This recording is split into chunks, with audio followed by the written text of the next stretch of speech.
Hi guys, this is Abhishek Saini and I'll be breaking down the seesaw of a game 2 that we saw between the Miami Heat and Denver Nuggets today.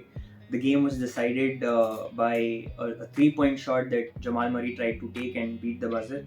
Sadly, he could not, and that led to the first loss for Denver Nuggets at their home court in Ball Arena. Now, it was a weird conundrum in this game. You saw Nikola Jokic score 41 points.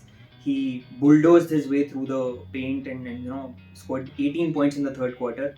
Yet we see Denver Nuggets falling short by a margin of 3 points.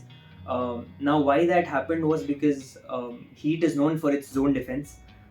Zone defense is basically the opposite of a man marking system where you try to guard regions on the floor, and because of that, Miami Heat was able to cut out the passing lanes for Nikola Jokic. Um, and he provided just 4 assists in the game. Uh, this season, it's happened 4 times that Nikola Jokic has scored 40 points, and all 4 times the Nuggets have gone on to lose. And Miami Heat ensured that he does not provide passes to Jamal Murray, Michael Porter Jr., Aaron Gordon as he was doing so rampantly in the first game. On the contrary, for Miami Heat, last time we discussed, that they did not shoot well from the three-point range. It is known for its three-point shooting. It has fired from the arc in the playoffs earlier, and it did so today as well. The game started with Max Strus hitting back-to-back threes and then making another two later on in the game. And a particular mention for Gabe Vincent, who scored 23 points. Then we had Duncan Robinson coming in the fourth quarter and firing those 4 back-to-back points, which was, I think, the game-changing moment in the game because up until the third quarter, the Denver Nuggets were in the lead.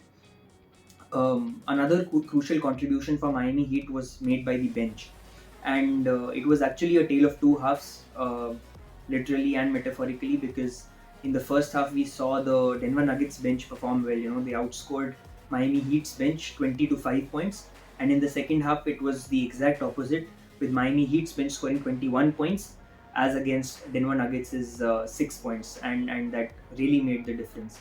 Another crucial aspect in the game was Jimmy Butler firing at the right moment. Because throughout the game we saw that he was not performing to the best of his abilities. He was contributing, he was assisting points, but we did not quite see that scoring knack that we're so accustomed to seeing from Jimmy Butler, or Jimmy Buckets as he's been nicknamed by the fans. And come the crucial time, as they say that in at the NBA playoffs, you need to buck up during the clutch time, and that is what Butler did. He scored that three-pointer, then he won fouls, and converted the free throw shots, which proved very important for Miami Heat in the end because it was just a three-point margin that saved them. We had another crucial performance from Bam Adebayo.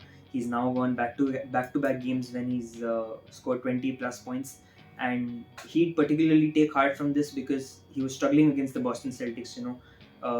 He's known to dominate the paint, and heading into this series, he was faced against Nikola Jokic, and the odds were stacked against Bam Adebayo in the series, and he's proving that he can hold his own in the paint and keep scoring points.